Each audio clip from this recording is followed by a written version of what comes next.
AI is now everywhere. And everything is AI nowadays.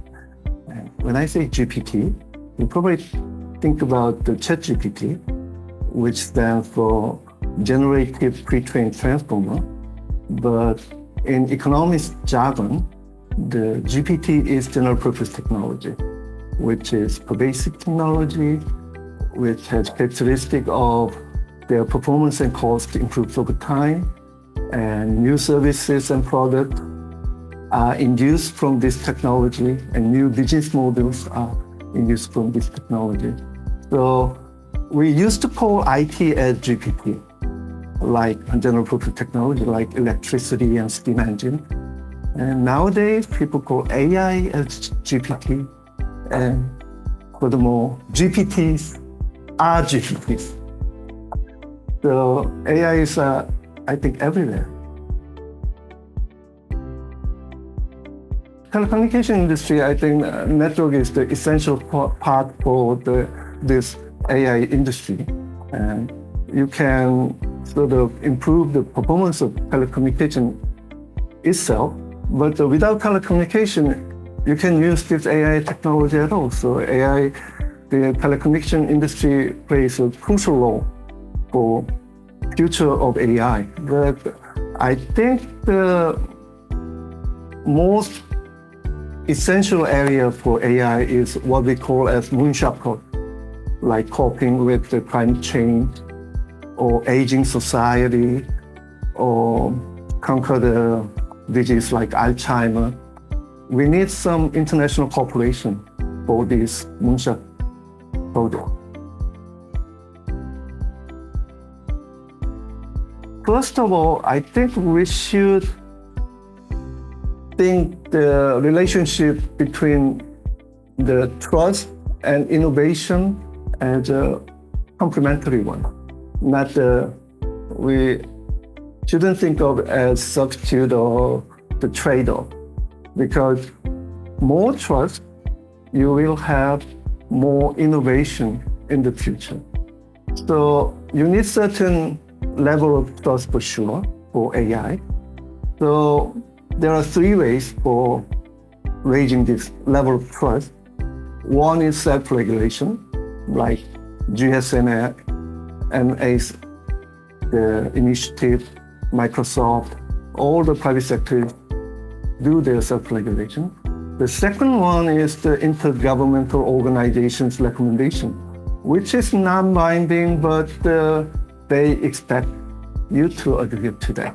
And we had OECD's recommendation on AI back in 2019. And for Korea, we follow up those recommendations, and we drafted the national AI strategy based on that. And we had UNESCO's recommendation in 21, 193 countries endorsed that. And we have a bunch of other recommendations of intergovernmental organizations. And they are subtle. It is not the thing you should adhere to for sure, but you are expected to adhere to that. And there is other movement of the European Union, which is AI Act, is hardware. If you don't stick to or adhere to this rule, you're going to be penalized a lot. It's actually the penalty level of the drafted AI Act is higher than GDPR. So I'm not sure which approach is right, but we need to find the right balance between self-regulation, soft law, and hard law. I think the government played a big role in that, because back in 2002, we had the Internet Educational for All strategy. Through that strategy, we educated like more than 10 million people through that strategy.